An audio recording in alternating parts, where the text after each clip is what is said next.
નમસ્કાર, જય ભારત. ગુજરાતમાં આવેલા પાટણના હાજીપુર ગામે એક ઘટના બની છે. એક યુવક જેના આજે 28મી તારીખે લગ્ન છે, એના લગ્નના એક દિવસ પહેલા એનું ફુલેકું કાઢીને તે તેના ઘરે જઈ રહ્યો હતો, તેના ગામમાં જઈ રહ્યો હતો ઘોડા પર બેસીને, અને ત્યારે ઠાકોરોના મહોલ્લાની આગળ તેનો ઘોડો આવતા, તેનો વરઘોડો આવતા તે ગામના 5 ઠાકોરો આવે છે. તેણે જે સૂટ પહેર્યું હોય છે તે ખેંચીને તેને નીચે પાડે છે.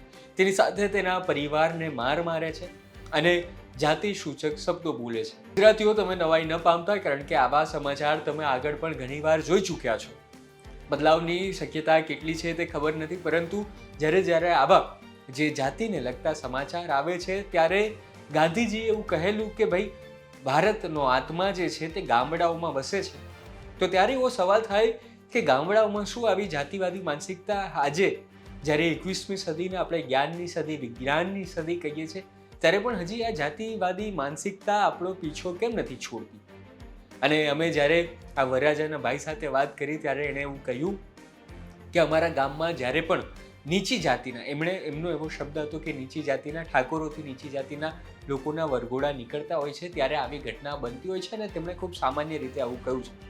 અને એક પત્રકાર તરીકે મેં પણ આવું ઘણીવાર જોયું છે કે ઘણા બધા આવા દાખલાઓ આપણી સામે છે, જ્યારે એક જે નીચી જાતિ કહેવાતી જે નીચી જાતિ હોય છે તેનો વરરાજો એટલે કે જે વ્યક્તિ હોય છે તે જ્યારે આવી રીતે ઘોડા પર બેસે છે અને આ લોકો જ્યારે આવી રીતે એક સમૂહમાં બહાર નીકળતા હોય છે ત્યારે તેમની ઉપર હુમલાઓ થતા હોય છે. એ બધું એક ઘટના પાટણના હાજીપુર ગામે આવી છે.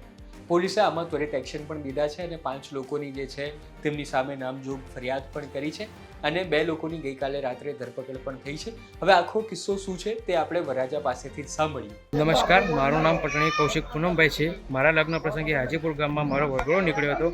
તે દરમિયાન અચાનક મારા પર અને મારા પરિવાર પર હુમલો કરવામાં આવ્યો હોવાનો મને પોલીસમાં આક્ષેપ કર્યો છે. મારી ફરિયાદ મુજબ વરઘોડા પર પથ્થરમારો કરવામાં આવ્યો. ત્યારબાદ મને ઘોડા પરથી નીચે ઉતારીને મારવામાં અને મારપીટ કરવામાં આવી છે. આ ઘટનામાં મારા સોનાના દાગીના, દોરો તેમજ હાથમાં ચાંદીની લક્કી પણ ગુમ થયાની આશંકા છે.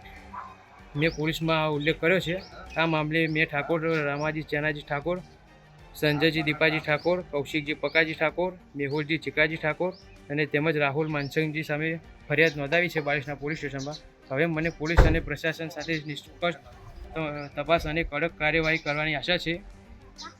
હું કોઈ સમાજ વિરુદ્ધ નથી. મારી માત્ર એટલી જ માંગ છે કે લોકો કાયદો હાથમાં લીધો છે તેમની સામે યોગ્ય કાર્યવાહી થાય તેવી આશા. ભવિષ્યમાં કોઈ બીજા પરિવાર સામે ઘટના ન બને. મને અને મારા પરિવારને ન્યાય મળે તેવી હું સરકાર અને પોલીસ તંત્ર પાસે વિનંતી કરું છું. આ ઘટના ગઈકાલની છે, 27મી જૂનની છે. ઘટનામાં જે 21 વર્ષનો યુવક છે, વરરાજો છે, કૌશિક તેનું નામ છે, અને તે પોતે મજૂરી કામ કરે છે. તેના પોતાના અરમાન હતા અને તેના કારણે એના પરિવારના પણ અરમાન હતા, અને તે લોકો તમામ લોકો જે છે તે પહેલાં પાટણ ગયા હતા.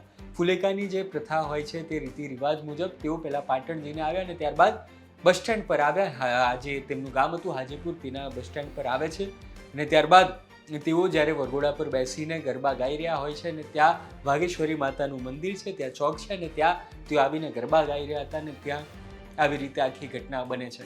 અને ગામવાળાઓનું કહેવું છે કે અત્યારે ઠાકોરોની વસ્તી જે છે તે બહુમતીમાં છે અને તેમની વસ્તી જે છે તે લઘુમતીમાં છે, અને તેમના મનમાં થોડો ડર પણ વ્યાપેલો છે. અને અત્યારે જ્યારે તેમના ફરિયાદ નોંધાવી ત્યારબાદ પોલીસ પ્રશાસન સતત તેમની સામે છે. ઘણા લોકોની સામે જે ફરિયાદ પણ નોંધી છે અને અમુક લોકોની ધરપકડ પણ કરી છે.